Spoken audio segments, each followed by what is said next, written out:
Welcome to the Warrington Occupational Therapy Service training on sensory processing.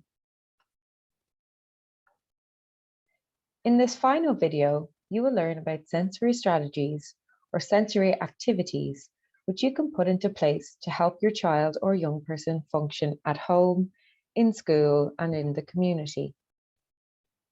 You will also learn how to make a sensory plan for your child or young person. You can watch our other videos to learn about sensory processing and the 8 senses we have. We recommend that you watch the videos in the order that they are numbered to help with your understanding. This video will tell you about changes you can make to the environment or to the activity to help your child or young person. This could make it easier for them to join in with activities they want or need to do. We will also talk about activities which may calm or alert your child so that they can be ready to learn or pay attention to tasks. There are lots of different strategies which might be useful. We will talk about a few which might be useful for each of the senses, and then talk about how you can set a targeted goal for you and your child.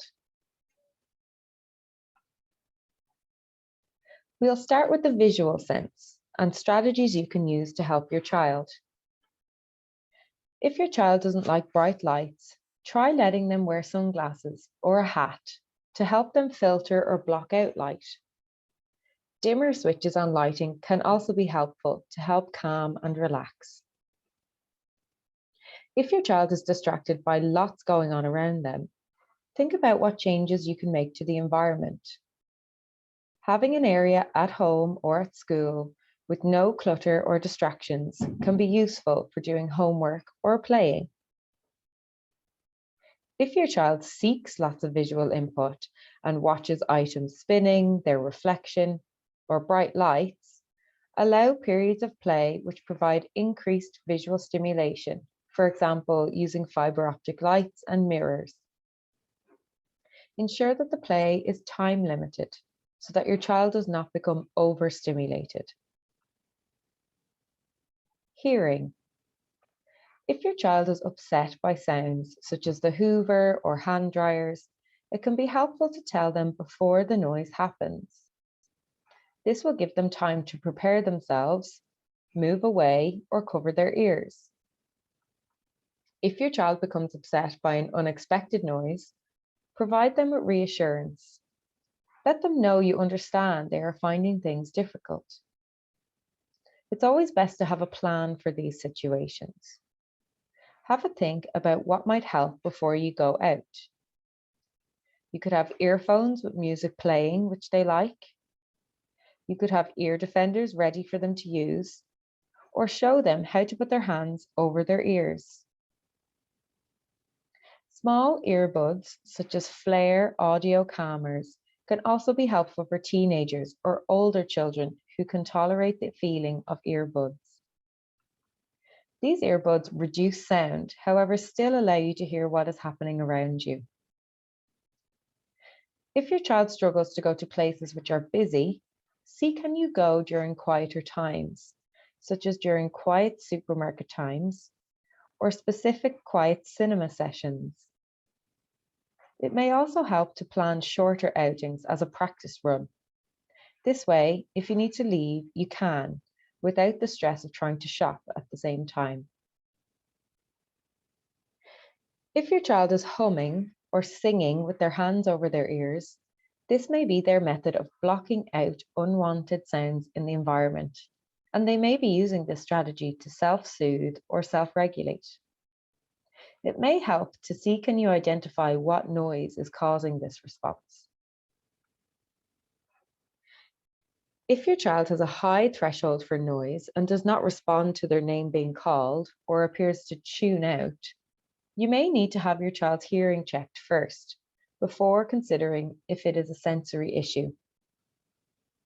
If their hearing is fine, try to touch them on the shoulder gently before talking to them. Try to work on a one-to-one basis with them or in a small group. Using visual pictures may also support their understanding of instructions. At the bottom of the slide, you can see a picture of a small pop-up tent. This, or a similar enclosed safe space, can be helpful for children with sensory difficulties. When your child is overwhelmed, they can retreat to their sensory safe space to help reduce sensory information. In the tent, the lighting is reduced, the sound is reduced, and you can also have access to soft furnishings and sensory toys to help relax and reset the child's system. Some schools now have these in the classroom, with a system in place for the child to access this space, such as showing a card to indicate to the teacher that they need time to unwind.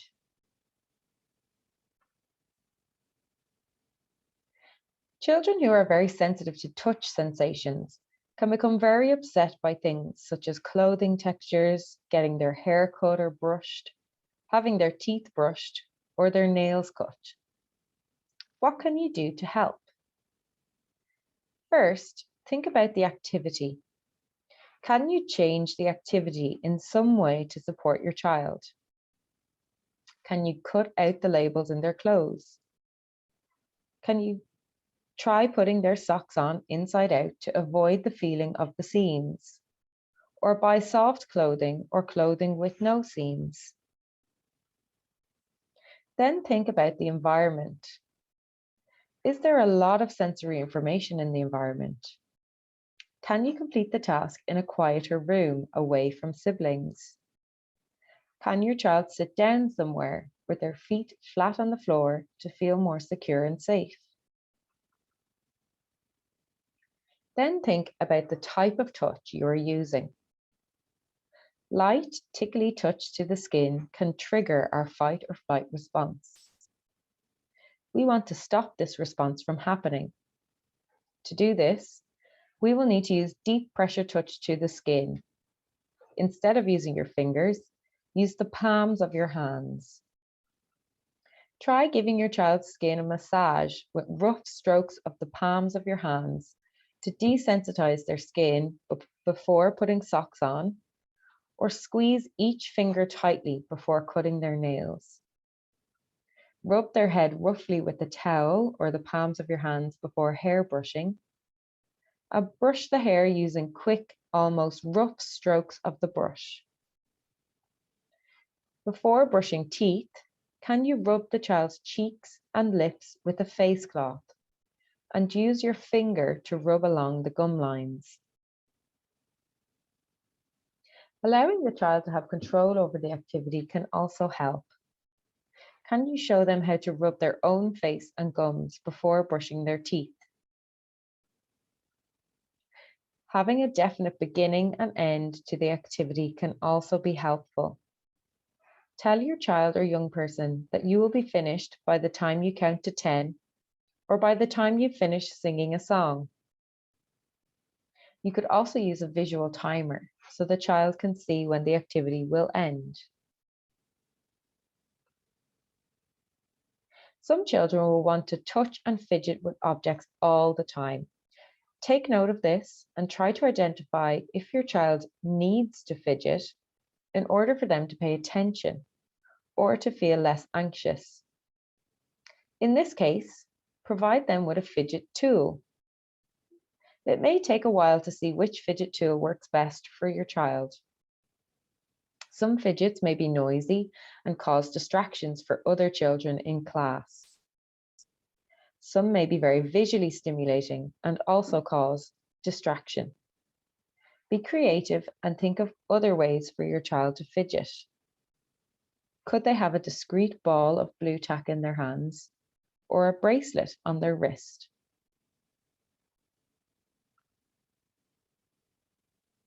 Taste and smell. It can often be difficult to control smells or odors in the environment, but some suggestions to help are allowing the child to have a favorite smell on an item of clothing, tissue, handkerchief, or a soft toy which they can carry around with them and use to block out the offensive smell. Try to use odor-free products for washing clothes.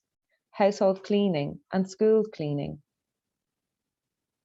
If your child is sensitive to food smells, show them the food or meal being cooked, or encourage your child to help to prepare the food or stir the pot to help get them used to the smell. For taste, if your child dislikes foods with strong flavors and prefers bland foods, try to understand that this is their preference. Never force them to eat something they do not want to. Gradually introduce your child to new foods with different flavors and make it fun and relaxed if possible. Games using food may help. For example, building towers with crackers or making pictures using different colored foods. Any interaction with new foods is positive. Think of the texture of the food. Your child may prefer to touch dry foods first and work up to touching wet foods. If your child overfills their mouth when eating, they may not be sensing food in their mouth until it is full. Make sure you supervise meals for safety and limit the amount of food on their plate or cutlery. It may also help to play games which provide sensory awareness to the mouth, such as blowing bubbles, sucking through a straw, or chewing food such as dried fruit or cereal bars.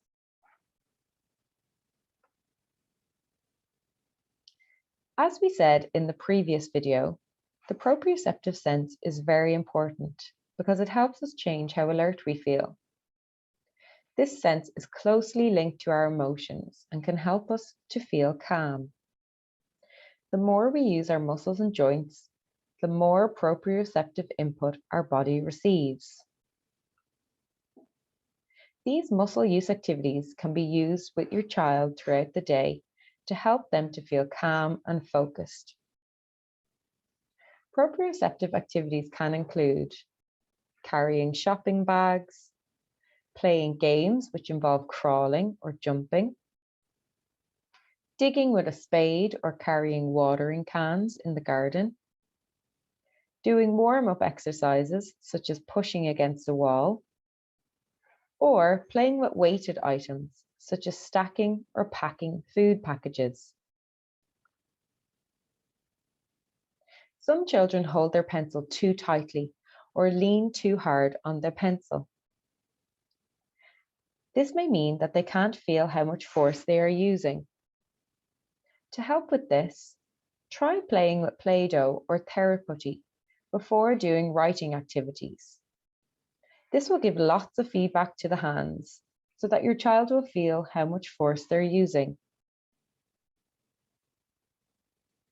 Wearing a backpack with some weighted items in it can give extra feedback to the muscles and joints. This can feel grounding and calming for some children. Weighted backpacks can be used for short periods during the day, such as going for a short walk, walking to school, or having a movement break. Sitting with a heavier toy or a weighted lap pad on their lap can also be useful. This will provide your child with some proprioceptive feedback so that they don't have to seek this themselves. Make sure these weighted items are not over 10% of your child's body weight and that your child or young person can easily remove them if they need to. Some children may chew on things throughout the day, like the end of their pencil, their water bottle, or clothes. This might mean that they are looking for feedback from the proprioceptors in their mouth. It is important that we don't tell them to stop this chewing unless we give them a suitable replacement. If your child is chewing on a lot of items, try to engage them in more movement games throughout the day. Movement activities which they need to use their muscles and joints for. This may reduce their need to chew on items. Otherwise, you can offer them alternative oral motor activities, such as drinking out of a water bottle or drinking a thick liquid like a milkshake through a straw. Eating crunchy or chewy foods can also help. Some people use a chew toy, which you can buy online. This is made for people who need to chew a lot and can be useful to ensure that what they are chewing is safe. There are lots of different types of non-toxic chewy items, and you can wear some as necklaces or bracelets. These are called jewelry.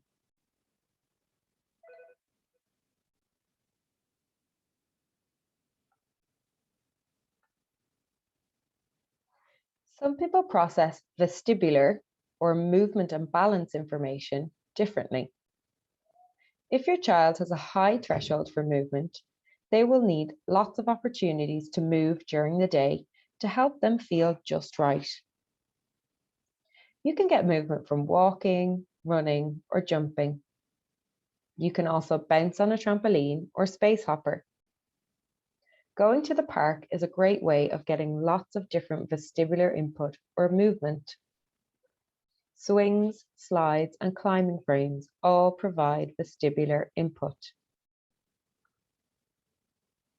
In general, movement in one direction, such as going on a swing or a hammock, is calming. Whereas movement that is fast and in lots of different directions is alerting, like going on a roller coaster. You may need to think about whether you want your child to calm down or become more alert before you choose a movement activity to do with them. Some children sit on an air-filled cushion or a wobble cushion in class or to do their homework. This cushion gives the child some movement while they are sitting and can help with concentration. You can buy these online, but some schools have them to try.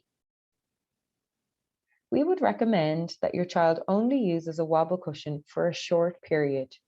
For example, when doing a short piece of schoolwork or eating dinner. If you use the cushion all day long, your child will get used to the movement sensation and the cushion will have no effect.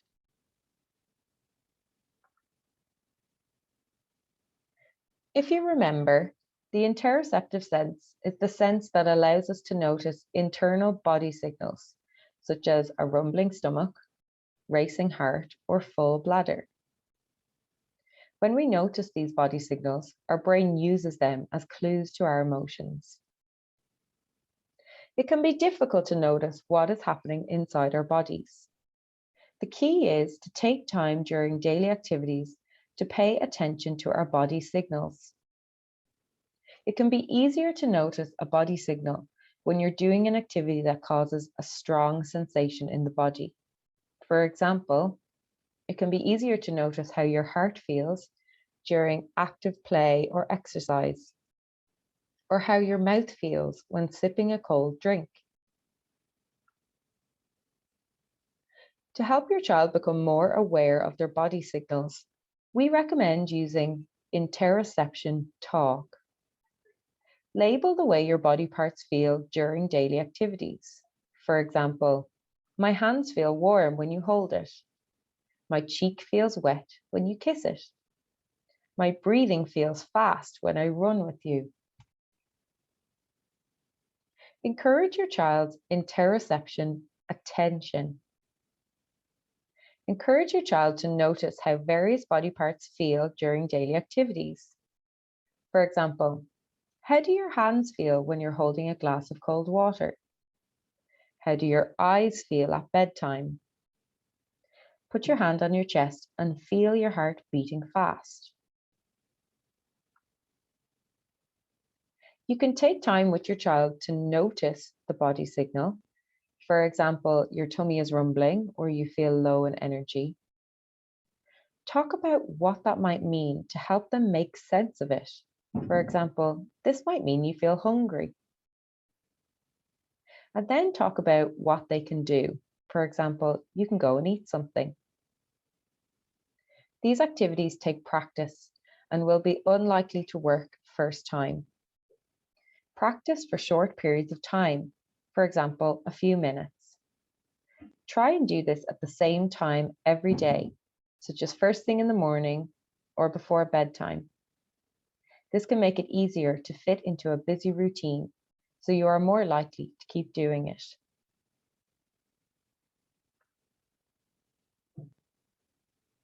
We will now talk about sensory diets and how you might create one for your child. To begin, what is a sensory diet? A sensory diet is a daily plan of activities and adjustments designed to meet your child's needs. Often we use the word diet to describe what we eat in the day. However, a sensory diet refers to what sensory activities we consume with all of our senses throughout the day, including our sight, taste, hearing, touch, movement, etc. Engaging a child in sensory activities on a regular basis can help to keep them engaged, focused, and in more control. When the child appears disorganized, these activities can help them to find themselves again. It is suggested that sensory activity should be done every 90 minutes. However, some children may require sensory breaks more frequently, depending on their needs and presentation. A sensory plan can help your child play and learn in their environment with greater success and ease, tolerate sensations and situations that are challenging, regulate their emotions, level of alertness, and support their attention span, and reduce unwanted sensory seeking and sensory avoiding behaviors. A sensory diet or plan helps to ensure that your child's daily routine provides opportunities for them to get the sensory input that they need. By having regular sensory snacks or activities throughout the day, this can prevent your child from becoming overloaded.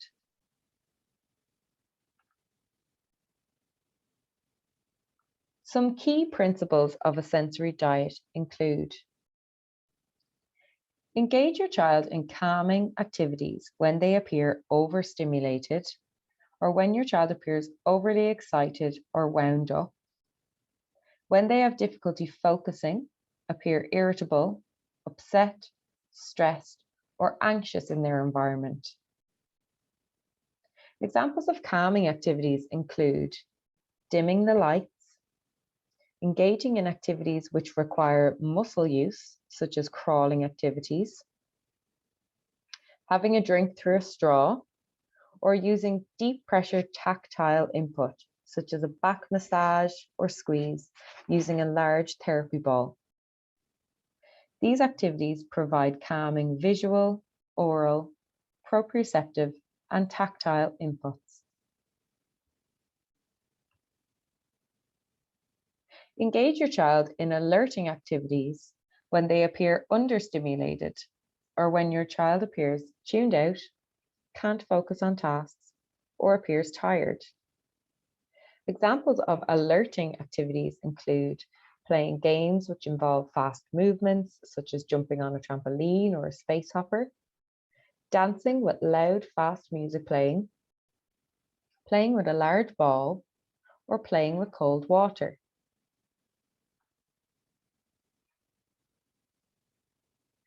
Observe your child and see, are they already trying to self-regulate? What strategies do they use? Are they jumping and moving all the time? Maybe they need more movement in their day to help them focus. Are they hiding under tables? Maybe they need time out or reduced sensory input in the environment. Are they chewing on everything? Maybe they are trying to calm down. Do they need more heavy work in their day to help calm down? Observing your child can help you see what your child may need to regulate themselves during the day. Children with sensory needs often find it difficult to know when it is time to stop seeking certain sensory information. Therefore, supporting adults will need to guide them. If you observe your child watching a spinning toy and they begin to become upset or overexcited, stop the spinning toy and encourage your child to engage in a more calming activity, such as jumping on spots on the ground or sitting in a big bean bag. This will provide them with heavy work or proprioceptive input, which may help them to calm down before returning to the spinning if they wish.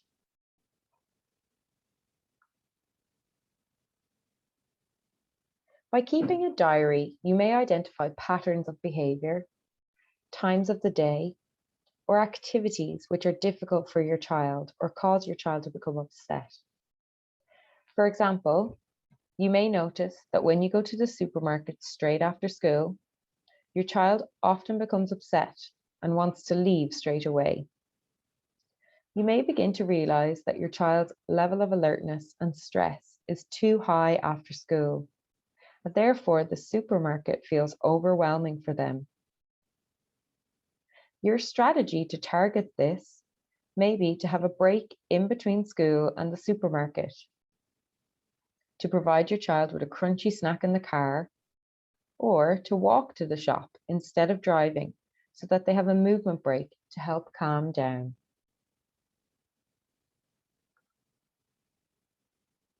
In this next slide, you will take some time to stop and think about your child or young person.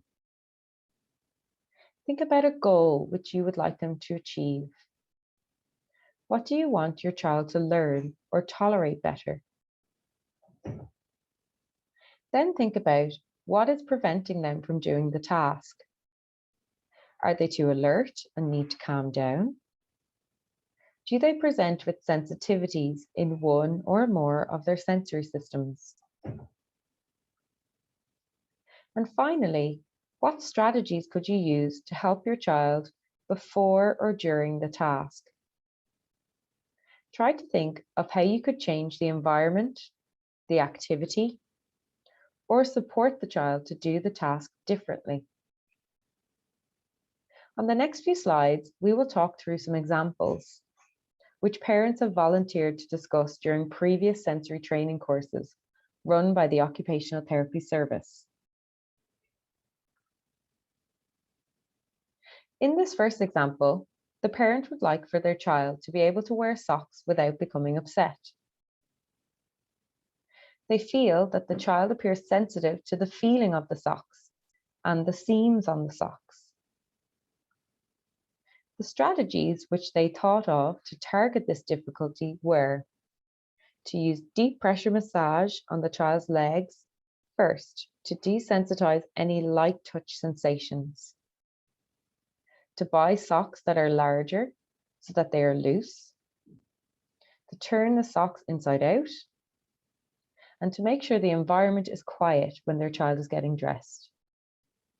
So you can see in this example how the parent thought of how to make changes to the child's experience, the activity, and the environment. On the next two slides, you will see more examples of goals set by parents. Press pause on your video to stop and read these in your own time. Then take some time to write a goal of your own and think of strategies which may help your child or young person achieve this goal.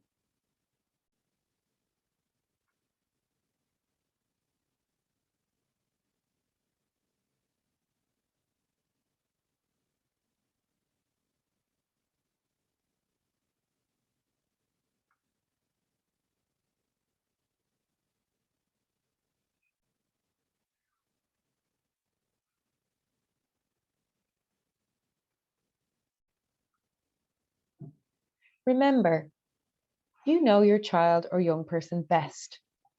You know what they like and dislike, what environments they work best in, and their personality. Work together with your child to make changes to their everyday lives and see do sensory breaks, activities, or sensory tools help them to feel better and perform their daily activities better. Remember that every child is different, therefore different strategies will work for different children. You will need to try out sensory strategies consistently over a few months to see if they have an effect. Changes will not happen overnight.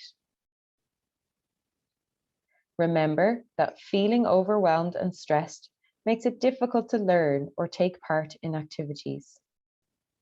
Are you trying to get your child to do something when they are not in the right level of alertness yet?